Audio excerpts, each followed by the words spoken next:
Green മീഡിയസിലേക്ക് സ്വാഗതം. ദൃശ്യം 3 ഇറങ്ങാൻ മണിക്കൂറുകൾ മാത്രം ബാക്കി നിൽക്കുകയാണ്. കൗണ്ട് ഡൗൺ ഇവിടെ തുടങ്ങുകയാണ്.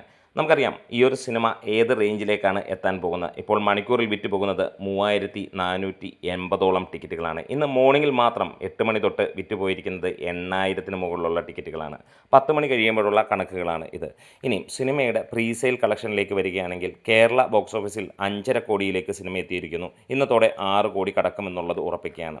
മറ്റ് ലേറ്റസ്റ്റായി ഇപ്പോൾ വന്ന ഒരു അപ്ഡേറ്റിലേക്ക് നമുക്കൊന്ന് കടക്കുകയാണെങ്കിൽ USA-യിൽ നിന്ന് 15,000 ടിക്കറ്റുകൾ ഈ ഒരു സിനിമയുടേതായി വിറ്റ് തീർന്നിരിക്കുന്നു എന്നുള്ള ഒരു കണക്കുകളാണ്. റെക്കോർഡിന് മുകളിൽ റെക്കോർഡ് തീർത്ത് ഈ ഒരു സിനിമ കുതിക്കുകയാണ്.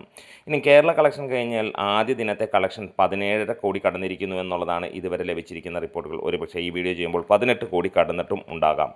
വേൾഡ് വൈഡായിട്ട് ആദ്യ ദിനം നമുക്ക് കാണാൻ കഴിയുന്നു. അത്രയുമാണെങ്കിൽ കേരളത്തിൽ 6 കോടിക്ക് അടുത്തിരിക്കുന്നു. വേൾഡ് വൈഡായിട്ട് ആദ്യ വാരത്തിൽ ലഭിച്ചിരിക്കുന്നത് 24 കോടിയിലേക്ക് എത്തുന്നു എന്നുള്ള കണക്കുകളുമാണ്. അതുമാത്രമല്ല വിദേശ രാജ്യങ്ങളുൾപ്പെടെ അന്യ സംസ്ഥാനങ്ങളുൾപ്പെടെ എല്ലായിടത്തും കൊടൂരമായിട്ടുള്ള ബുക്കിംഗാണ്. ഏകദേശം 40 മണിക്കൂറോളമാണ് സിനിമ റിലീസ് ചെയ്യാൻ ഇനിയുള്ളത്. അപ്പോൾ എത്രത്തോളം ട്രെൻഡിങ്ങിലാണ്. ഇതുവരെയുള്ള സർവ്വകാല റെക്കോർഡുകളും തകർത്തെറിഞ്ഞുകൊണ്ട് തന്നെ ഈ ഒരു സിനിമ മുന്നോട്ട് പോവുകയാണ്. ഇന്ന് ഈവനിങ് ആകുമ്പോഴത്തേക്ക് തീർച്ചയായും 8,000 തൊട്ട് 10,000-ന് മുകളിലേക്കുള്ള ടിക്കറ്റ് ബുക്ക് മേശകളുണ്ടാവും. കൂടുതൽ തിയേറ്ററുകൾ ചാർട്ട് ചെയ്യപ്പെടുന്നു, കൂടുതൽ ഷോകൾ ആഡ് ചെയ്യുന്നു. ഇതിനെല്ലാം ഉപരിയായി അത്രത്തോളം ടിക്കറ്റ് സെയിലും നടക്കുന്നു എന്നുള്ളതാണ്. ഓസ്ട്രേലിയയിൽ $300,000 കടന്നിരിക്കുന്നു എന്നുള്ള വാർത്ത വന്നിരിക്കുന്നു.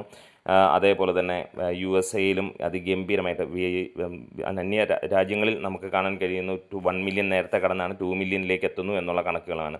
ദൃശ്യം വമ്പൻ തിയേറ്ററുകൾ മാത്രമല്ല ചെറിയ തിയേറ്ററുകളിലും എല്ലായിടത്തും ഈ ഒരു സിനിമ തന്നെയാണ്.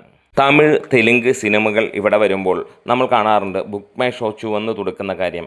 എങ്ങും പച്ച കത്താത്ത അതുതന്നെയാണ് ദൃശ്യം 3-യിൽ നമ്മൾ കാണുന്നത്. നമ്മൾ കൊതിച്ച ഒരു മൂമെൻ്റാണ്. മലയാള സിനിമയിൽ അങ്ങനെ വിരളമായി മാത്രമേ നമ്മൾ കണ്ടിട്ടുള്ളൂ. ഇറങ്ങുന്ന അല്ലെങ്കിൽ റിലീസ് ചെയ്യുന്നതിന് മുമ്പ് തന്നെ അത്രത്തോളം ബുക്കിംഗ് വേറെ സിനിമകൾക്ക് നമ്മൾ അധികം കണ്ടിട്ടില്ല എന്നുള്ളത് തന്നെയാണ്. ഇവിടെ ജെനുവിനായിട്ട് അത്രത്തോളം ആളിപ്പടരുന്ന ഒരു ബുക്കിംഗ് നമ്മളിവിടെ കാണുകയാണ്. ഒരാഴ്ചയ്ക്ക് മുമ്പ് ടിക്കറ്റ് ബുക്കിംഗ് തുടങ്ങണമെങ്കിൽ ഈ ഒരു സിനിമ ചില്ലറക്കാരനല്ല എന്നുള്ളത് ഓർത്തോളുക. കർണാടകത്തിൽ 80 ലക്ഷം രൂപയ്ക്ക് മുകളിലുള്ള പ്രീസെയിലും അതായത് കേരളത്തിന് പുറത്ത് 2 കോടിക്ക് മുകളിലുള്ള കളക്ഷനുമാണ് സിനിമയ്ക്ക് പ്രീസെയിലൂടെ തന്നെ വന്നിരിക്കുന്നത്. അത് ഗംഭീരമായിട്ടുള്ള ഒരു കളക്ഷനാണ്. പലപ്പോഴും മലയാള സിനിമയുടെ 4 കോടി 5 കോടിയൊക്കെയാണ് അന്യ സംസ്ഥാനങ്ങളിൽ നിന്ന് ലഭിക്കുന്നത്. സിനിമയുടെ ദൈർഘ്യം ഇപ്പോൾ പുറത്ത് വന്നിരിക്കുന്നു.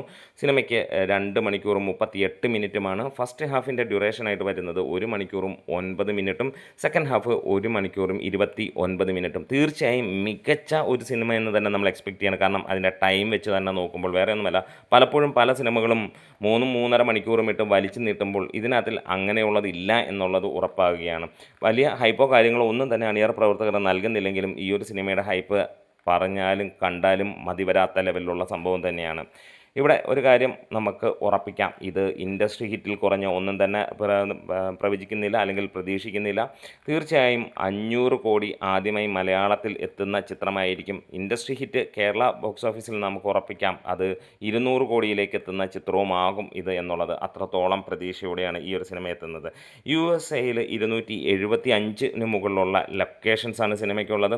അതുകൂടാതെ തെലുങ്ക് വെർഷൻ അവിടെയുണ്ട്. തെലുങ്ക് വെർഷന് 100-ന് മുകളിലുള്ള ലൊക്കേഷൻസ് സിനിമയ്ക്ക് ലഭിച്ചിരിക്കുന്നു എന്നുള്ളതാണ്. അപ്പോൾ ഒരു ഹ്യൂജ് ആയിട്ടുള്ള മാർക്കറ്റിങ്ങും അത്രത്തോളം തിയേറ്ററുമാണ്. USA, UK, Canada, Australia, New Zealand തുടങ്ങിയ എല്ലാ സ്ഥലങ്ങളിലും സിനിമയ്ക്ക് മികച്ച ഡിസ്ട്രിബ്യൂഷനും മികച്ച രീതിയിലുള്ള തിയേറ്റർ ചാർട്ടിങ്ങും നടന്ന് അതേപോലെ ബുക്കിങ്ങും നടന്നിരിക്കുന്നു എന്നുള്ളതാണ്. അത് മലയാള സിനിമയിൽ ആദ്യമായിട്ടാണ് ഇത്രയും ഗംഭീരമായിട്ടുള്ള ബുക്കിംഗ് നമ്മൾ കാണുന്നത്. അപ്പോൾ നിങ്ങളേവരും ക്ഷണിക്കുകയാണ്. ആദ്യ ദിനത്തിൽ സിനിമ എത്ര നേടും? 50 കോടിക്ക് മുകളിൽ നേടുമോ? അതേപോലെ ഇന്നത്തെ പ്രീസെയിൽ 20 കോടി കേരള ഇന്ത്യ വേൾഡ് വൈഡായിട്ട് തന്നെ നടക്കുമോ എന്നുള്ളതും അതേപോലെ തന്നെ ആദ്യ വാരത്തിൽ 30 കോടി ഇന്നത്തേക്ക് എത്തുമോ എന്നുള്ള ചോദ്യങ്ങളൊക്കെയാണ്